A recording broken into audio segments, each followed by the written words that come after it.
Mr. Chairman,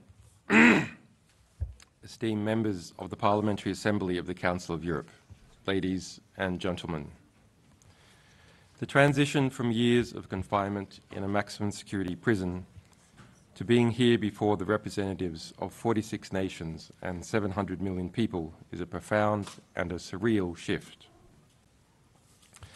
The experience of isolation for years in a small cell is difficult to convey. It strips away one's sense of self, leaving only the raw essence of existence. I am yet not fully equipped to speak about what I have endured, the relentless struggle to stay alive, both physically and mentally, nor can I speak yet about the deaths by hanging, murder, and medical neglect of my fellow prisoners. I apologize in advance if my words falter or if my presentation lacks the polish you might expect from such a distinguished forum. Isolation has taken its toll, which I am trying to unwind, and expressing myself in this setting is a challenge. However, the gravity of this occasion and the weight of the issues at hand compel me to set aside my reservations and speak to you directly. I have travelled a long way, literally and figuratively, to be before you today. Before our discussion or answering any questions you might have, I wish to thank PACE for its 2020 resolution, which stated that my imprisonment set a dangerous precedent for journalists and noted that the UN Special Rapporteur on Torture called for my release. I'm also grateful for PACE's 2021 statement, expressing concern over credible reports that US officials discussed my assassination, again calling for my prompt release. And I commend the Legal Affairs and Human Rights Committee for commissioning a renowned rapporteur, Suna Iversdottir, to investigate the circumstances surrounding my detention and conviction and the consequent implications for human rights. However, like so many of the efforts made in my case, whether they were from parliamentarians, presidents, prime ministers, the Pope, UN officials and diplomats, unions, legal and medical professionals, academics, activists or citizens, none of them should have been necessary. None of the statements, resolutions, reports, films, articles, events, fundraisers, protests and letters over the last 14 years should have been necessary. But all of them were necessary because without them I never would have seen the light of day. This unprecedented global effort was needed because the legal protections that did exist, many existed only on paper, were not effective in any remotely reasonable time. I eventually chose freedom over unrealizable justice after being detained for years and facing a 175-year sentence with no effective remedy. Justice, for me, is now precluded as the US government insisted in writing into its plea agreement that I cannot file a case at the European Court of Human Rights or even a Freedom of Information Act request over what it did to me as a result of its extradition request. I want to be totally clear. I am not free today because the system worked. I am free today after years of incarceration because I pled guilty to journalism. I pled guilty to seeking information from a source. I pled guilty to obtaining information from a source. And I pled guilty to informing the public what that information was. I did not plead guilty to anything else. I hope my testimony today can serve to highlight the weaknesses of the existing safeguards and to help those whose cases are less visible but who are equally vulnerable. As I emerge from the dungeon of Belmarsh, The truth now seems less discernible, and I regret how much ground has been lost during that time period, how expressing the truth has been undermined, attacked, weakened, and diminished. I see more impunity, more secrecy, more retaliation for telling the truth, and more self-censorship. It is hard not to draw a line from the US government's prosecution of me, its crossing the Rubicon by internationally criminalizing journalism, to the chilled climate for freedom of expression that exists now.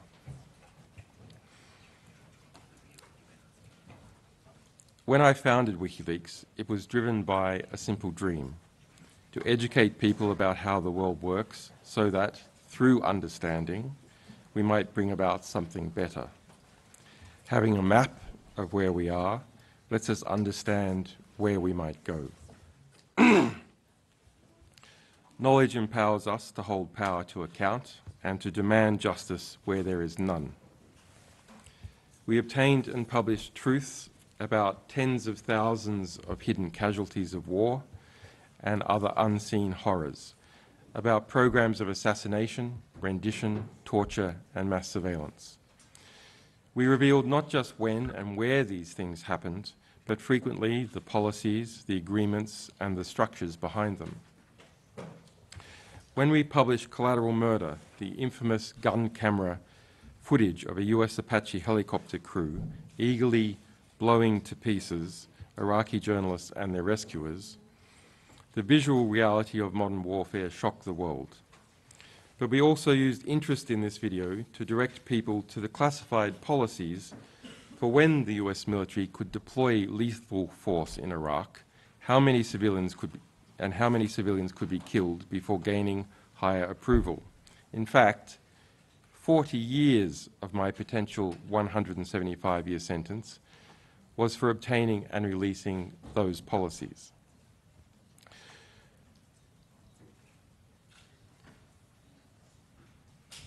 The practical political vision I was left with after being immersed in the world's dirty wars and secret operations is simple.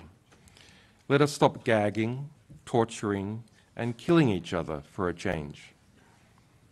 Get these fundamentals right, and other political, economic, and scientific processes will have space to take care of the rest.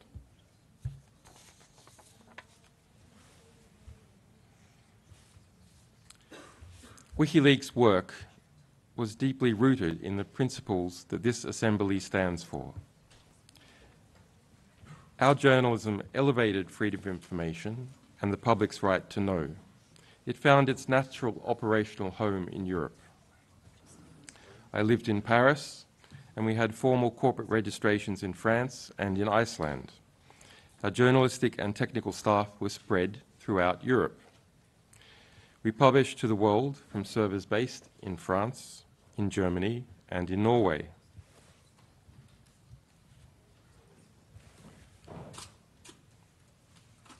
But 14 years ago, the United States military arrested one of our alleged whistleblowers, Private First Class Manning, a US intelligence analyst based in Iraq. The US government concurrently launched an investigation against me and my colleagues. The US government illicitly sent planes of agents to Iceland, paid bribes to an informant to steal our legal and journalistic work product, and without formal process, pressured banks and financial services to block our subscriptions and to freeze our accounts. The UK government took part in some of this retribution. It admitted at the European Court of Human Rights that it had unlawfully spied on my UK lawyers during this time.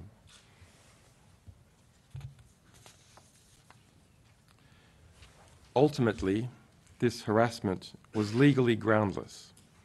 President Obama's Justice Department chose not to indict me, recognizing that no crime had been committed. The United States had never before prosecuted a publisher for publishing or obtaining government information. To do so would require a radical and ominous reinterpretation of the US Constitution. In January 2017, Obama also commuted the sentence of Manning, who had been convicted of being one of my sources. However, in February 2017, the landscape changed dramatically. President Trump had been elected. He appointed two wolves in MAGA hats, Mike Pompeo, a Kansas congressman and former arms industry executive, as CIA director, and William Barr, a former CIA officer, as US Attorney General. By March 2017, Wikileaks had exposed the CIA's infiltration of French political parties, its spying on French and German leaders, its spying on the European Central Bank, European economics ministries, and its standing orders to spy on French industry as a whole. We revealed the CIA's vast production of malware and viruses, its subversion of supply chains, its subversion of antivirus software, cars, smart TVs, and iPhones. CIA Director Pompeo launched a campaign of retribution. It is now a matter of public record that under Pompeo's explicit direction, the CIA drew up plans to kidnap and to assassinate me within the Ecuadorian embassy in London, and authorized going after my European colleagues, subjecting us to theft, hacking attacks, and the planting of false information. My wife and my infant son were also targeted. A CIA asset was permanently assigned to track my wife, and instructions were given to obtain DNA from my 6-month-old son's nappy. This is the testimony of more than 30 current and former US intelligence officials speaking to the US press, which has been additionally corroborated by records seized in a prosecution brought against some of the CIA agents involved. The CIA's targeting of myself, my family, and my associates through aggressive extrajudicial and extraterritorial means provides a rare insight into how powerful intelligence organizations engage in transnational repression. Such repressions are not unique. What is unique is that we know so much about this one due to numerous whistleblowers and to judicial investigations in Spain.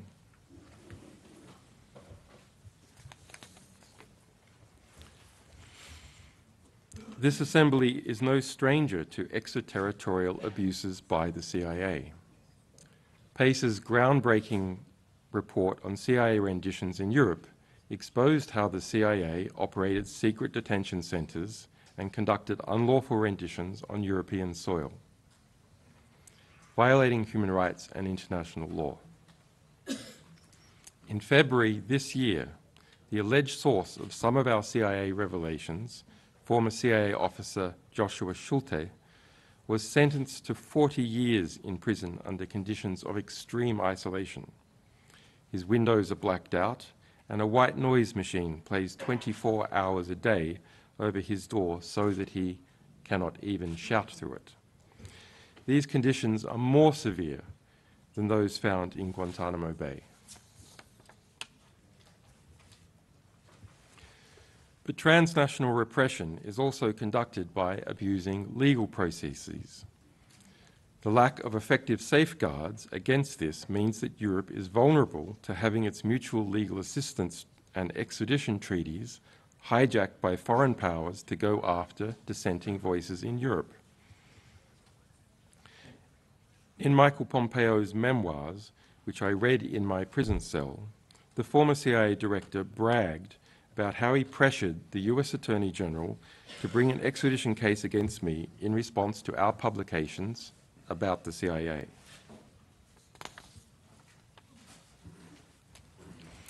Indeed, acceding to Pompeo's requests, the US Attorney General reopened the investigation against me that Obama had closed and re-arrested Manning, this time as a witness. Manning was held in a prison for over a year, fined $1,000 a day in a formal attempt to coerce her into providing secret testimony against me. She ended up attempting to take her own life.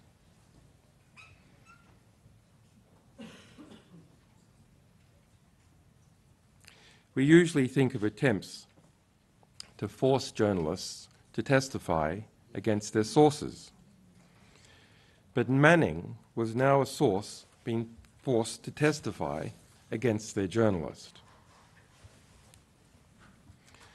By December 2017, CIA Director Pompeo had got his way, and the US government issued a warrant to the UK for my extradition.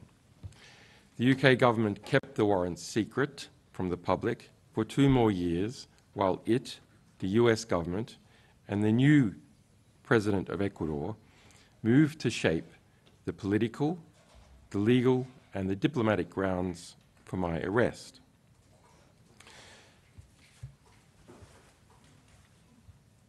When powerful nations feel entitled to target individuals beyond their borders, those individuals do not stand a chance unless there are strong safeguards in place and a state willing to enforce them.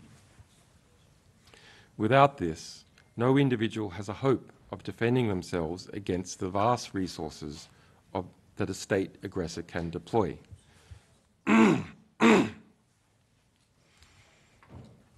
If the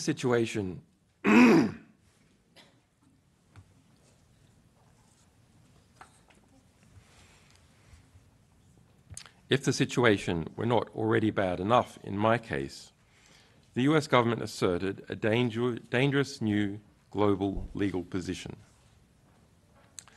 Only US citizens have free speech rights. Europeans and other nationalities do not have free speech rights. But the US claims its Espionage Act still applies to them regardless of where they are. So Europeans in Europe must obey US secrecy law with no defences at all as far as the US government is concerned. An American in Paris can talk about what the US government is up to, perhaps. But for a Frenchman in Paris, to do so is a crime with no defence, and he may be extradited just like me.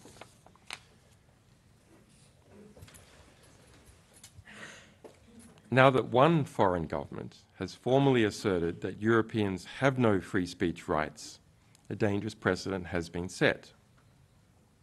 Other powerful states will inevitably follow suit.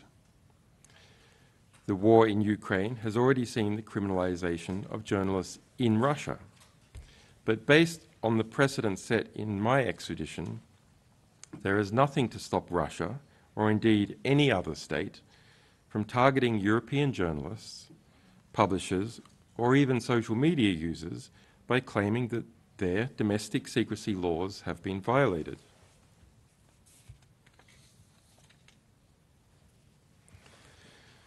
The rights of journalists and publishers within the European space are seriously threatened. Transnational repression cannot become the norm here. As one of the world's 2 great norm-setting institutions, PACE must act. The criminalization of news-gathering activities is a threat to investigative journalism everywhere. I was formally convicted by a foreign power for asking for, receiving, and publishing truthful information about that power while I was in Europe. The fundamental issue is simple. Journalists should not be prosecuted for doing their jobs. Journalism is not a crime. It is a pillar of a free and informed society.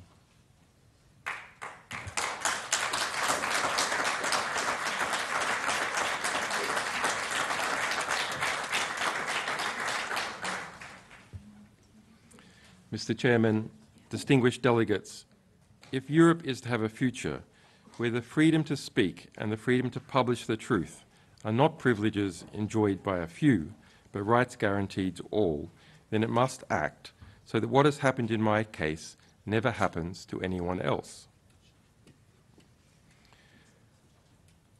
I wish to express my deepest gratitude to this Assembly, to the Conservatives, Social Democrats, Liberals, Leftists, Greens and Independents who have supported me throughout this ordeal, and to the countless individuals who have advocated tirelessly for my release. It is heartening to know that in a world often divided by ideology and interests, there remains a shared commitment to the protection of essential human liberties. Freedom of expression and all that flows from it is at a dark crossroad. I fear that unless institutions like PACE wake up to the gravity of the situation, it will be too late. Let us all commit to doing our part to ensure that the light of freedom never dims, that the pursuit of truth will live on, and that the voices of the many are not silenced by the interests of the few.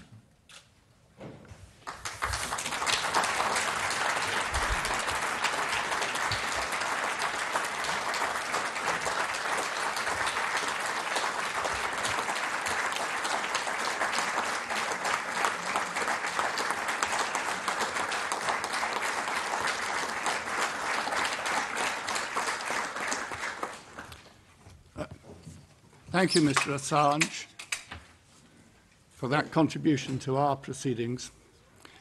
I will now open the floor to members of the committee. I would remind everyone that questions can only be raised by members of the Committee of Legal Affairs and Human Rights. As I indicated before we began, I will allow one question from each member and give the floor back to Mr. Assange to reply to each of the questions. Mr. Assange, we're not entirely familiar with the plea that you were made to enter into. And if there are questions asked which you feel it would not be appropriate to answer, please don't hesitate to indicate, and that will be understood. Could I call upon Ms. Baer to ask a question? Thank you. Yeah, thank you very much for being with us, for sharing your testimony. As far as I understood, neither UK courts nor the European Court of Human Rights got any final decision in your case.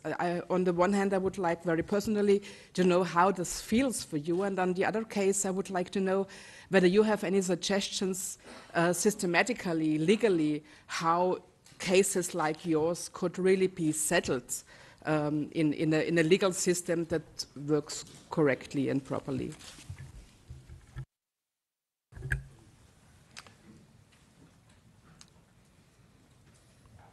After 14 years detained in the UK, including over 5 years in a maximum security prison, and facing a 175-year sentence, with the prospect of years more in prison before being able to have a shot at the European Court of Human Rights,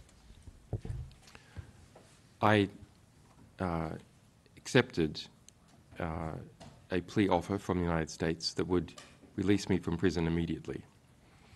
The United States insisted that I not be allowed to take a case in relation to what had happened to me in relation to its extradition proceedings, nor that I could even file a Freedom of Information Act request on the US government to see what was done.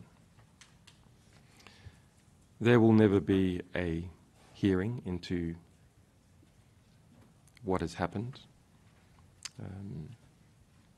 and that's why it's so important that PACE acts. The uncertainty within Europe as to the defences that can be used by journalists here to protect themselves from transnational repression and extradition, if left in its current state, will inevitably be abused by other states. So norm-setting institutions like PACE must move to make the situation clear that what happened to me cannot happen again. Thank you. Ms. Novica. Mr. Assange, it is great to have you today at the committee meeting. In fact, I don't want to ask about the past, more or less, but past is still the current. Past. Yeah, it's not finished yet, of course. But I wanted to ask you whether you believe that our proceedings here in the Council of Europe, in case and hopefully the report prepared by Suna Evasdottir is going to be accepted at the plenary session, that will reverse the negative impact that your case had on the position of whistleblowers and the right to expression globally, that really you hope for that that in case the report is going to be accepted and your visit here to Parliament will, in a way, will have this positive aspect and will improve the situation in this regard of the rights of journalists and so on. But but also I would like to add how you visualize your life now after your case. I'm not asking very much about your private plans, but in general, what do you think, what you are planning to do, basically? Thank you. Well, I think that I am here because I believe it is an essential first step for PACE to act, to get the ball rolling, to address the problems of transnational repression, and also to make it clear that national security journalism is possible within European borders. As for my readaptation to the big wide world outside of house arrest, an embassy siege, and maximum security prison, it sure takes some adjustment. It's not simply the spooky sound of electric cars. They are very spooky. But it is also the change in the society. Where we once produced where we once released important war crimes videos that stirred public debate. Now, every day, there are live-streamed horrors from the wars in Ukraine and the war in Gaza. Hundreds of journalists have been killed in Gaza and Ukraine combined. The impunity seems to mount, and it is still uncertain what we can do about it. My readaptation to the world, of course, includes some positive but still tricky things.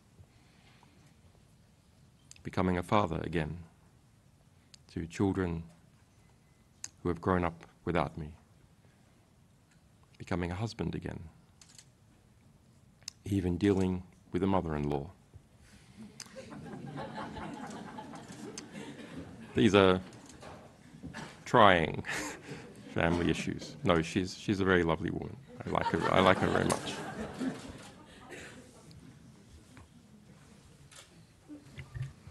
Thank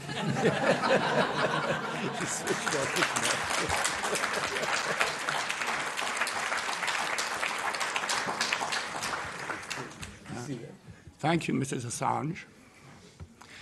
Could I call upon Mr. Kleinwacher, please? Yes, thank you, Mr. President. Back to a sadder issue. How well, in your experience, does political asylum really work in today's world?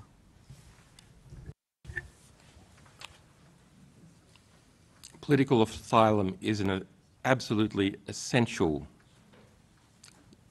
relief valve for human rights abuses within states. That people can leave a state that is persecuting them not only saves individual lives, it provides a mechanism where journalists can continue to report on their societies after they have been hounded out. Ultimately, the threat of people leaving a state is what, in the final analysis, controls its behavior. We have seen examples in history of states that made it difficult or impossible for people to leave. And we can see how the situation for people living there collapsed. There must be competition between states to be good places for people to live and to work.